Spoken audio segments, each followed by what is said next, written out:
สวัสดีครับยินดีต้อนรับเข้าสู่ Art Book Defy Channel นะครับวันนี้เราก็จะมารีวิวหนังสือเซนยาชา Precious Artwork โดยอาจารย์มาซามิคุรุมาดะนะครับสำหรับ Art Book Defy รีวิวในครั้งนี้นะครับทั้งผมก็จะแบ่งหัวข้อของการรีวิวเป็นเหมือนเดิมนะก็จะเริ่มต้นด้วยรายละเอียดเรื่องราวความเป็นมาของหนังสือเซนยาชา Precious Artwork ตามด้วยวันเดือนปีที่ผลิตจำนวนหน้าวัสดุที่ถูกนำมาใช้ในการผลิตหนังสือและสุดท้ายก็คือการดูแลการจัดเก็บและการรักษาหนังสือซึ่งในหัวข้อนี้ผมจะขอแนะนำจากที่ผมได้มีโอกาสเปิดหนังสือให้ทุกท่านชมไปพร้อมกันนะครับถ้าพร้อมจะชมกันแล้วก็ไปกันเลยจุดเริ่มต้นของหนังสือเล่มนี้นะครับก็มีหลากหลายที่มามากๆครับซึ่งในส่วนแรกก็มาจากการที่โทอิแอนิเมชันผู้อำนวยการสร้างแอนิเมชันค่ายดังนะครับที่ต้องการล้ำลึกถึงเกมมือถือเกมแรกจากแอนิเมชันระดับตำนานอย่างเซนไซย่าซึ่งตัวเกมมีชื่อว่า Galaxy Card Battle นะครับเปิดให้เล่นผ่านมือถือตั้งแต่ปี 2022 แล้วก็ตามมาด้วยเกมใหม่ของเซนไซย่าเหมือนกันชื่อว่า The Ultimate War ในปี 2023 ทั้ง2เกมที่แจ้งไปนะครับก็จะเป็นเกมที่ลงให้กับมือถือกับแฟนๆก่อนที่จะมาเปิดตัวหนังสือเล่มนี้นะครับพร้อมกับเกมใหม่ล่าสุดของซีรีส์เซนไซย่าในปี 2017 ครับซึ่งเดี๋ยวตรงนี้จะมาอธิบายเพิ่มเติมในจุดนี้ให้ฟังกันนะครับสำหรับตัวภาพในเล่มนี้นะครับส่วนใหญ่ก็จะถูกเลือกมาจากแอนิเมชันที่ทางทีมงานที่สร้างเกมแล้วก็อาจารย์คุรุมาดะได้ทำการเลือกและเรนเดอร์ขึ้นมาใหม่โดยจะอิงจากรายละเอียดดั้งเดิมอย่างเช่นพวกตัวละครนะครับคอสตูมต่างๆที่ตัวละครใส่แมททีเรียลในเรื่องอุปกรณ์ที่ตัวละครแต่ละตัวใช้และเซตติ้งฉากต่างๆในเรื่องเซนไซย่าครับผม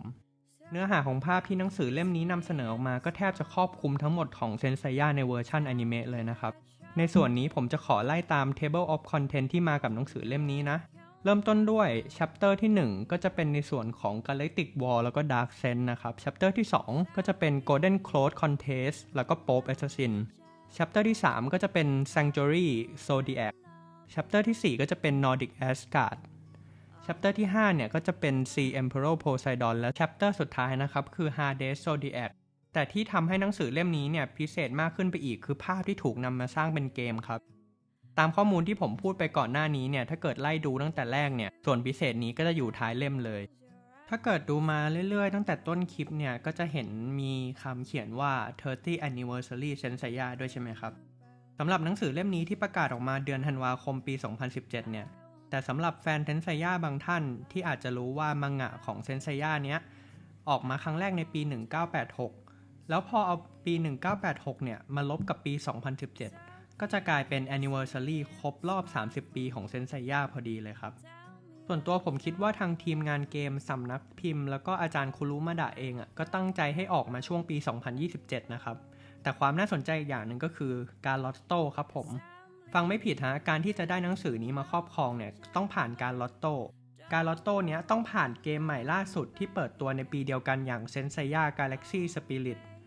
ซึ่งปัจจุบันก็เปิดให้เล่นอยู่นะตามระบบมือถือทั่วไปเลยจะเป็น Apple หรือ Android ก็สามารถหาเล่นได้โดยตัวแคมเปญเกิดขึ้นในญี่ปุ่นเท่านั้นนะครับเดือนธันวาคมปี 2017 มีการประกาศหน้าเพจพอ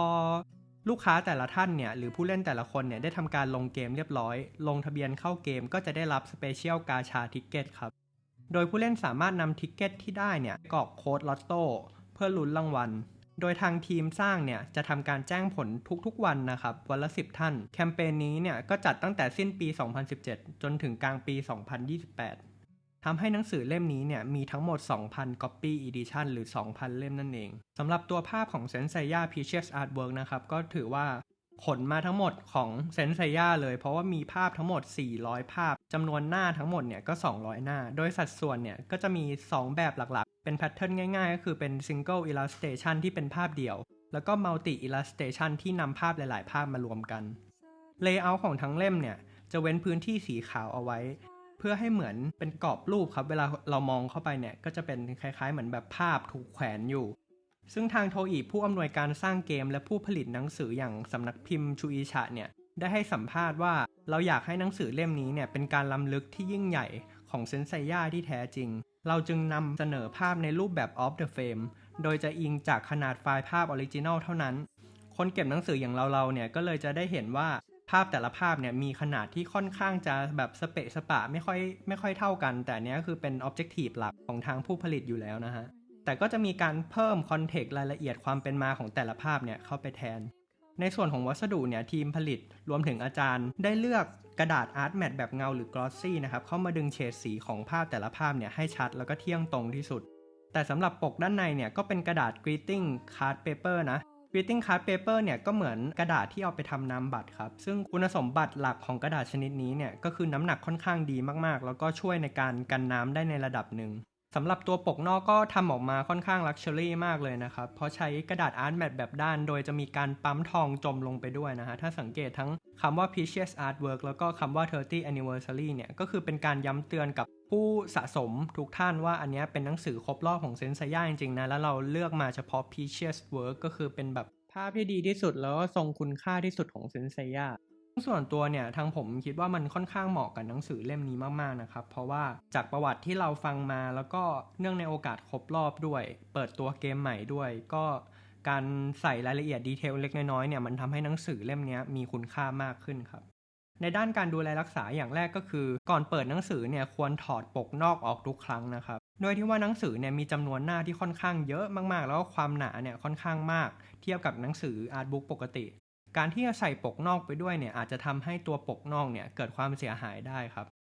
สำหรับผมส่วนตัวการจัดเก็บหนังสือเล่มนี้นะครับก็แนะนำเป็นแนวนอนแบบไม่มีอะไรมาทับเลยเนี่ยก็เป็นอีกหนึ่งทางเลือกที่ดีมากๆเลยนะครับแล้วก็อย่าลืมหาอะไรนิ่มๆมาลองด้วยเพื่อป้องกันคราบต่างๆที่จะเกิดขึ้นนะครับก็จบไปแล้วนะครับกับ Artbook DeFi Review Senseiya Precious Artwork โดยอาจารย์มาซามิคุรุมาดะและทีมงาน Toei Animation ถ้าใครสนใจซื้อหนังสือเล่มนี้หรือสอบถามรายละเอียดเพิ่มเติมเนี่ยก็สามารถทักมาหาเราได้ที่ Artbook DeFi ตามช่องทางใน description ด้านล่างครับผมและถ้าเกิดมีข้อมูลตรงไหนที่ตกหล่นหรือผิดพลาดไปเนี่ยก็รบกวนผู้ชมแล้วก็ผู้แวะเข้ามาดูทุกท่านนะฮะใส่แท็กเวลาแล้วก็แอดคอมเมนต์เพื่อให้ Senseiya Precious Artwork Review ในครั้งนี้มีข้อมูลที่ครบถ้วนแล้วก็สมบูรณ์มากขึ้นครับขอบคุณที่รับชมสำหรับวันนี้ Artbook DeFi สวัสดีครับ